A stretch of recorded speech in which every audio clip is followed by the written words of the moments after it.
Alright guys, well this compiles my last couple little fixes. Just want to go over what I've built here. So I got an HK416 airsoft model that I wanted to put on my wall as a display.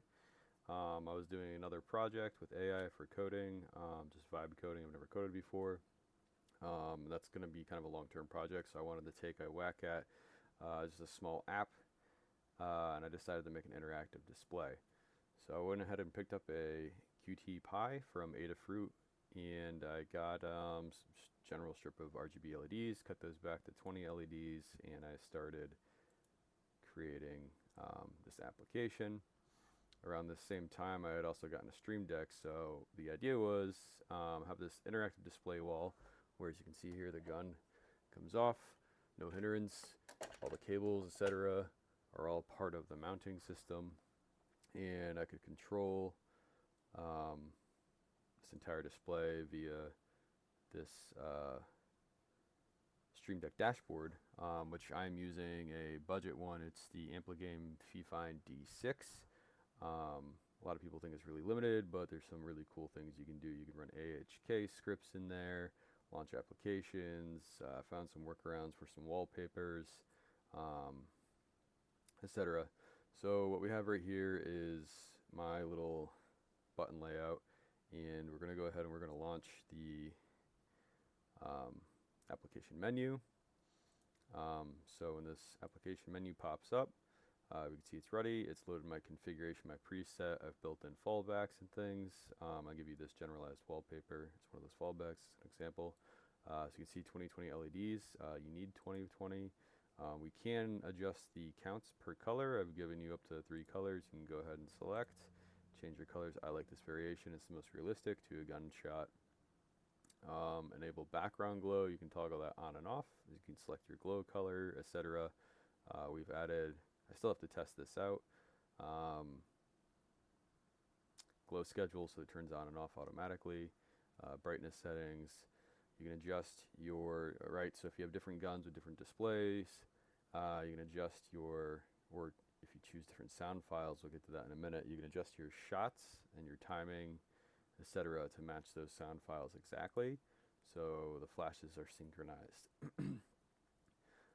We have hide ammo counter, I'll show you that in a moment, and disable reload flash.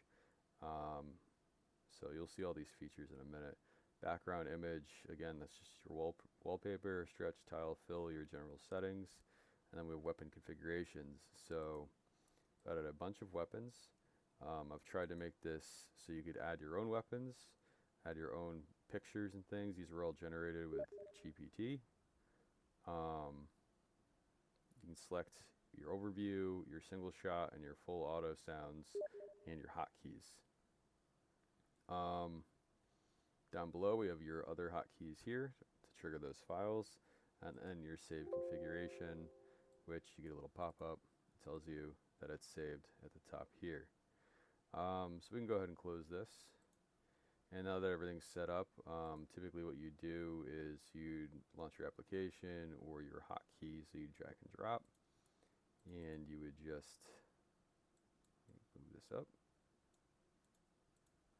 You would select your icon, which I'm hoping to package, all of this for everyone else so they could use it. You pick your designated hotkey, F keys, etc. So that's how you build out your Stream Deck. Fairly simple. This one goes ahead and launches the application. Hopefully you heard that. That's the NVGs powering up. Reload, you've got your ammo. This can be hidden if you want, so it could be running full time. I do have a kill app. That's the X button. We just killed it. So we'll relaunch. We have single shot.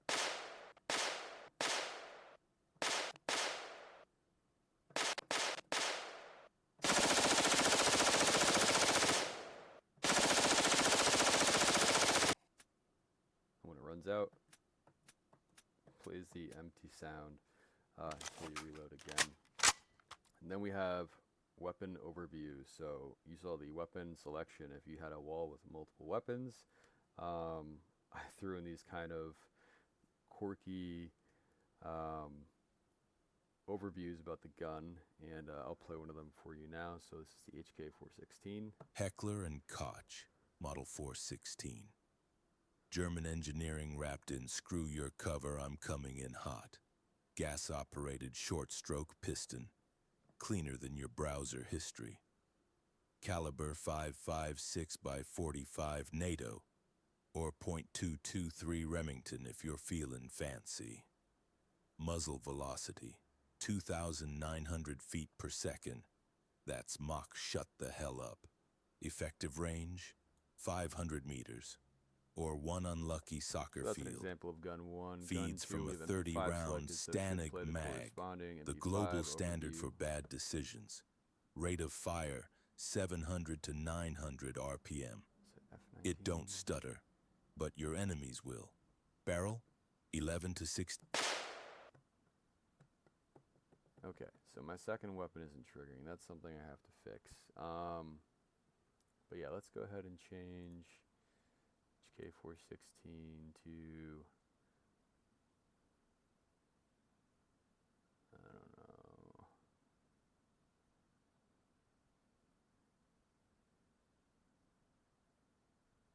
P90. P90 sounds good.